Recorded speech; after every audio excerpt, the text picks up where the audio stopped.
তুমি কতটা কষ্টে আছো তা কেউ দেখতে আসবে না, কিন্তু প্রাণ খুলে হেসে দেখো, সে হাসিতে হিংসে করার মতো লোকের অভাব হবে না। নিজেকে ভালো রাখার দায়িত্ব নিজেকেই নিতে হবে, কারণ খারাপ থাকলে কেউ ভালো রাখতে আসবে না। মানুষের ওপরের রং দেখে তাকে ঘৃণা করো না। হয়তো তার কোনো একটা গুণ আছে যা কিনা স্বর্ণের চেয়েও দামি। ভাঙা বিশ্বাস আর ফেলে আসা সময় কোনো দিন ফিরে আসে না। সৌন্দর্য একদিন তোমায় ছেড়ে যাবে, কিন্তু জ্ঞান চিরদিন তোমার সাথে থাকবে। চুপ থাকতে শিখুন, দেখবেন যে একদিন আপনার সাথে খারাপ ব্যবহার করেছে সেও একদিন আপনার পায়ে এসে পড়বে। রূপ দিয়ে তো সবাই নিজেকে সাজাতে পারে, যে গুণ আর চরিত্র দিয়ে নিজেকে সাজাতে পারে সেই তো মানুষ। জীবনে একমাত্র সেই সুখী হতে পারে যে সমস্ত পরিস্থিতিতে নিজেকে মানিয়ে নিতে পারে।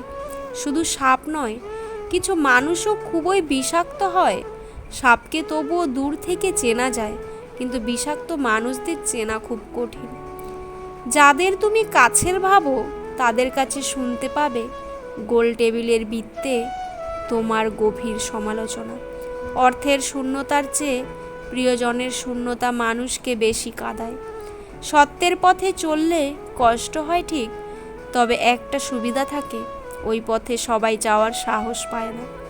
খারাপ সময়ে না এসে ভালো সময়ে যারা তোমার সঙ্গ দেবে, খোঁজ নিয়ে দেখো, বিশ্বাসঘাতকতা তারাই বেশি করে। মানুষের জ্ঞানের পরিচয় দেয় তার কথায়, যোগ্যতার পরিচয় দেয় তার কর্মে, আর বংশের পরিচয় দেয় তার ব্যবহারে। পৃথিবীতে কেউই পারফেক্ট নয়, কিন্তু কোনো কিছুই অযোগ্য নয়। প্রত্যেকেরই একটা জায়গা থাকে, সেখানে সেই সেরা। মানুষের তুমি যত বড়ই উপকার করো না কেন, পরবর্তীতে তোমার সামান্য ভুল হলে সেই উপকারের কথা বিন্দুমাত্র মনে রাখবে না। জীবনে এমন একটা মানুষ খুব দরকার যে তোমাকে স্বার্থ ছাড়া ভালোবাসবে আর প্রয়োজন ছাড়া খোঁজও নেবে না। ভুল সবসময় ক্ষমার যোগ্য যদি কেউ সত্য বলে স্বীকার করে নেয়। ভাগ্য বলে কিছুই নেই, যা আছে তা হলো কর্মের ফল, যা প্রত্যেকের চেষ্টা ও যত্নের ফলে গড়ে ওঠে। নরম কাদা একবার পুড়ে যদি ইট হয়ে যায়, তারপর যতই জল ঢালা হোক না কেন তা গলে না, বরং আরও শক্ত হয়ে যায়। জীবনে আঘাত পাবে ততই কাছের মানুষগুলোকে চিনতে পারবে কে তোমার কতটা আপন। সেই মানুষের সাথে কখনো উচ্চস্বরে কথা বলো না যে মা তোমায় কথা বলতে শিখিয়েছে। ক্ষুধার্ত পেট আর খালি পকেট পুরো পৃথিবীকে চিনিয়ে দেয়। জীবনের 6টি নীতি: প্রার্থনা করার আগে বিশ্বাস করো, কথা বলার আগে শোনো, খরচ করার আগে উপার্জন করো, কিছু লেখার আগে চিন্তা করো, হাল ছাড়ার আগে চেষ্টা করো, মরার আগে বাঁচতে শেখো। 6টি নীতি অবশ্যই মনে রাখবে তোমরা, পরে কাজে আসবে। ওর মতো কাউকে পাবো না ভেবে দুঃখ করে লাভ নেই, তোমার মতো ও কাকে পাবে না এটা ভেবে মজা নাও। তুমি হীরা, তাই কয়লার সাথে তোমার পার্থক্য হওয়াটাই স্বাভাবিক। জমিয়ে রাখা টাকাও একসময় শেষ হয়ে যায়, কিন্তু জমিয়ে রাখা দুঃখ আর কষ্ট কোনো দিন শেষ হয় না। নিজের বাড়ি ভালো হোক কিংবা খারাপ হোক, নিজের বাড়ির মতো শান্তি কোনো রাজপ্রাসাদেও নেই। যদি তুমি সব মেনে নাও তাহলে তুমি ভালো। খারাপ হবে তখন যখন তুমি উচিত কথা বলবে। তুমি যদি মনে করো তুমি ঠিক আর তা সত্ত্বেও মানুষ তোমার সমালোচনা করছে, কটু কথা শোনাচ্ছে, তাহলে তাতে কান দিও না। আজব একটা শব্দ সরি, মানুষ বললে ঝগড়া শেষ আর ডাক্তার বললে জীবন শেষ।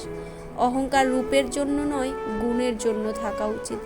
মিথ্যা কথা বলে কাউকে খুশি হয়তো করা যায়, তবে একবার বিশ্বাস ভেঙে গেলে হাজার সত্য কথা দিয়েও তাকে ফেরানো যায় না।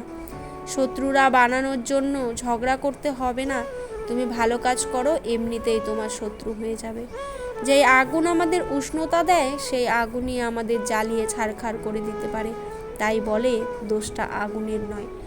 জীবনটা কেঁদে ভাসিয়ে দেওয়ার থেকে হেসে উড়িয়ে দেওয়া অনেকটাই ভালো। মনে রাখবেন, সবচেয়ে বড় অপরাধ হলো অন্যায় সহ্য করা এবং ভুল কাজে সঙ্গ দেওয়া। জলদি মিলে যাওয়া জিনিস জীবনে বেশি দিন টেকে না, এবং যে জিনিস বেশি দিন টেকে না তা কখনো জলদি মিলে না। আমাদের সবথেকে বড় দুর্বলতা হলো কাজ শুরুর পূর্বেই হার মেনে নেওয়া। সফল হওয়ার সবথেকে বড় পন্থা হলো সব হওয়ার আবার চেষ্টা করা। জীবনে বড় হও কিন্তু কাউকে ছোট করো নয়। জীবনে প্রাণ খুলে হাসো কিন্তু কাউকে কাঁদিও নয়। জীবনে জয়ী হও কিন্তু কাউকে ঠকিয়ে নয়। জীবনে ভালো সময়গুলো ভালো স্মৃতি রেখে যায়, আর খারাপ সময়গুলো ভালো শিক্ষা দিয়ে যায়। জীবনে সুখী হও কিন্তু কাউকে কষ্ট দিয়ে নয়। জীবনে উন্নতি করো কিন্তু কারো ক্ষতি করে নয়। সফলতার গল্পে কেবল একটা বার্তা থাকে, কিন্তু ব্যর্থতার গল্পে সফল হওয়ার উপায় থাকে।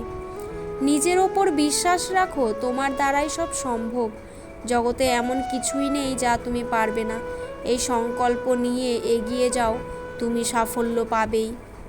যে অপরের খাবার কেড়ে খায় তার কোনো দিন পেট ভরে না, আর যে 5 জনকে দিয়ে খায় সে কোনো দিন অভুক্ত থাকে না। বন্ধুরা, ভিডিওটি কেমন লাগলো অবশ্যই কমেন্টে জানাবেন। আজকের পর্বটি এখানেই শেষ করছি। পরবর্তী একটি নতুন ভিডিও নিয়ে আবার আসব। ততক্ষণ আপনারা ভালো থাকবেন, সুস্থ থাকবেন, আর নিজেদের যত্ন নেবেন।